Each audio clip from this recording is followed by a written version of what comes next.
Welcome to the Open Heavens Daily Devotional Review, authored by our Father in the Lord, Pastor E.A. Adeboye, the General Overseer of the Redeemed Christian Church of God. Our topic today says, Comfort in Service.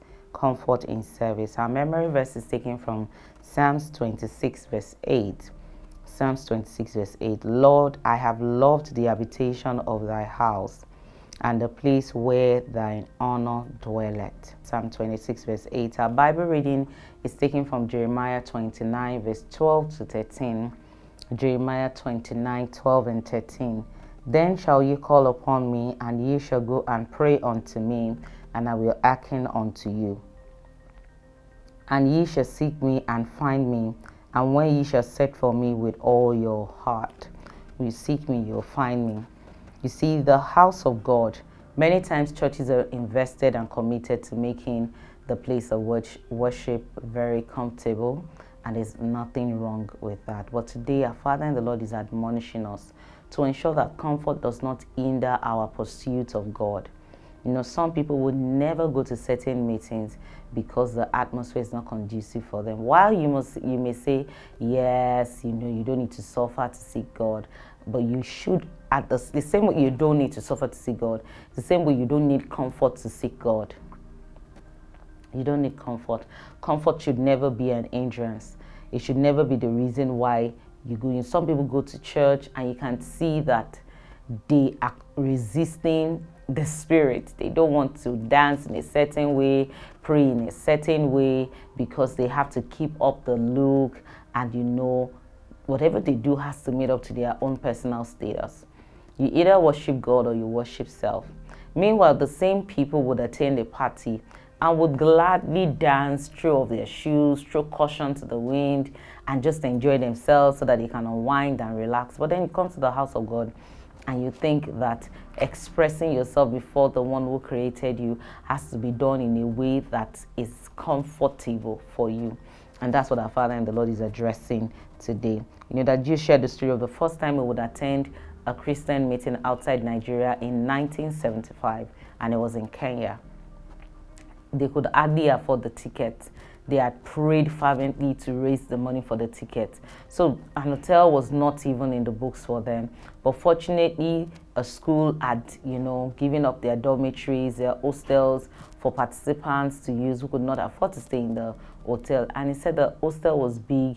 It was a lecturer at this time, but he did not care.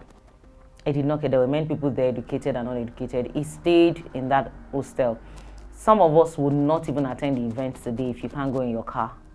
You know that meeting is for you. You can sense that there is a conviction in your heart that, I have to be there, and I have to be there physically. But if your car is not available, if you can't take Uber, or if the latest dress that no one has seen on you is not available, you're not going for that meeting. Think about it. Like we like to say, make it make sense to me. See, let's think about this thing very well. Our Father in the Lord attended this meeting, and guess what? It was in that hostel, in that dormitory, a room filled with strangers and many other people, totally uncomfortable. That's where he had his first encounter, where he saw God's throne room. Where he saw God's throne room.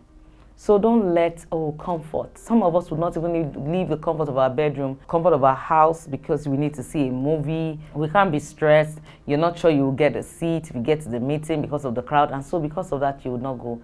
That's why so many people don't even attend the Holy Ghost service anymore. They're like, it's not continuing. But for us, I remember growing up, all that also bustle, the inconvenience was part of the excitement for us. It was part of the excitement. It was like an adventure. And that's why, you know, if you're a believer, you should raise your children, you should engage them in the things of the Lord. For me, I don't struggle with these things. I mean, when I say that, coming for the Holy Ghost service or inconvenience, it's just part of the adventure for us. It's even how we'll gist and talk about it later and say, you know, we went for that meeting, we were on our feet, this. It's all part of the excitement. And this is because beyond your status, you're looking at that fellowship with God and the power of coming together and spending time with the brethren. And Father and the Lord also shared a story in today's devotion of how he had been trusting God concerning a matter, and then he had gone to minister somewhere and God spoke to him about that matter. And he kept thinking, what if I declined this invitation because it was not convenient? In fact, we have to give it to Daddy Job that he is a man who always puts the work of God above his comfort. He has gone to places that many ministers of God have not been to and would not think of going to. The Coma Hills, they took the gospel to the Coma Hills. Many years ago, these people were living naked. They did not have any sense of civilization. There was even no road. They had to park at a distance and then trek to Coma Hills. He has gone to many places. Many of us want the glory, the wealth that God has given to him as a reward of his obedience and zeal. But are we really willing to do the work? And finally, our Father in the Lord advised us that if you're trusting God and trusting to hear God concerning a matter, that you go to the place where 2 or 3 are gathered in his name. Oftentimes you would have an encounter, and it's true. You would hear God. You would hear God. So if you're also struggling with your personal walk with God, just find a gathering of believers where they're truly seeking God, and you will find that your walk with God picks up, your desire for God picks up, and you have fresh fire on your altar. Our key point today says, don't miss your miracle because you're looking for comfort. Some of you have to go to the church that God is inspiring you and instructing you to go to, not the one that you think fits your status. God bless you.